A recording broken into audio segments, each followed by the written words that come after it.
Saudara dan saudari terkasih, Injil kita pada hari ini diambil dari Injil Matius bab 10 ayat 16 sampai 23.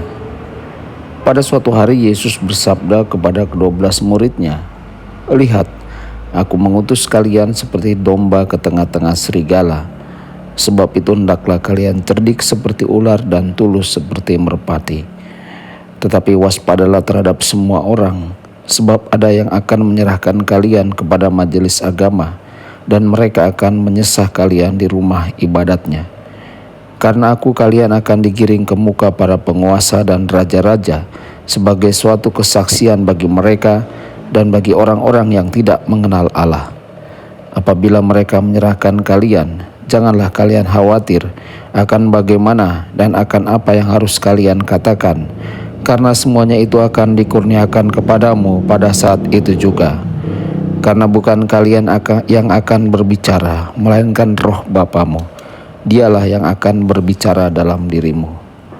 Orang akan menyerahkan saudaranya untuk dibunuh, demikian pula seorang ayah terhadap anaknya. Anak-anak akan memberontak terhadap orang tuanya dan akan membunuh mereka. Dan kalian akan dibenci semua orang oleh karena namaku. Tetapi barang siapa bertahan sampai kesudahannya akan selamat.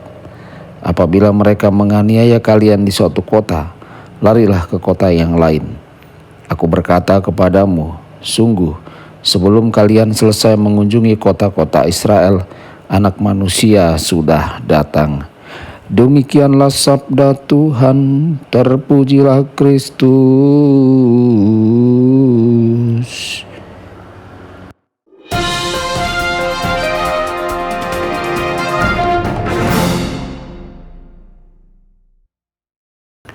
Saudara dan saudari terkasih dimanapun Anda berada, jumpa lagi dengan saya Romo Tedens dalam saluran Warta Kabar Sukacita.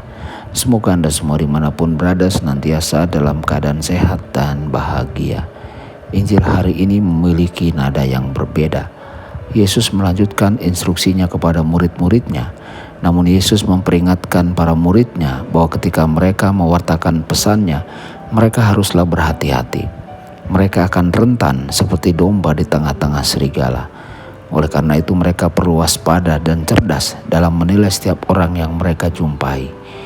Yesus juga mengingatkan mereka bahwa mereka mungkin akan ditangkap, dicambuk, dan dibawa ke hadapan para pemimpin atau penguasa karena namanya. Dalam situasi seperti itu mereka harus tetap kuat dan tetap bertekun dan setia menjadi saksi baginya. Yesus kemudian menghibur mereka. Yesus mengatakan kepada mereka bahwa mereka tidak perlu cemas tentang apa yang harus dikatakan dalam menanggapi pihak-pihak yang berkuasa. Yesus berjanji bahwa mereka akan dimampukan oleh Roh Kudus. Tidak peduli apa yang terjadi pada mereka, Roh Kudus akan menyertai mereka dan berbicara melalui diri mereka. Saudara-saudari, dapatkah kita mengingat saat-saat dalam hidup kita ketika kita merasa dianiaya karena apa yang kita imani? Apakah kita merasakan kehadiran dan anugerah Yesus menguatkan kita dan mengajari kita bagaimana menanggapi situasi tersebut? Kita mungkin belum mendengar suara Yesus, namun kita dimampukan untuk menghadapi situasi sulit itu. Mengikuti Yesus bukanlah jalan yang mudah. Mengikuti Yesus berarti bahwa setiap hari kita harus secara sadar memilih untuk menjadi dan melakukan apa yang Yesus lakukan. Terkadang hal ini dapat membawa konsekuensi yang tidak kita harapkan. Namun jika kita memilih untuk menyimpang dari jalan ini, kita harus menghadapi diri kita sendiri dan Yesus. Jika kita memilih untuk hidup dan bertindak seperti Yesus, kita akan menerima kasih karunia yang berlimpah. Tuhan Yesus memberkati dan menyertai Anda semua. Sabda Allah adalah kebenaran. Sabda Allah adalah kehidupan. Mari kita mencintainya, mari kita menghayatinya. Ya Tuhan yang ku muliakan,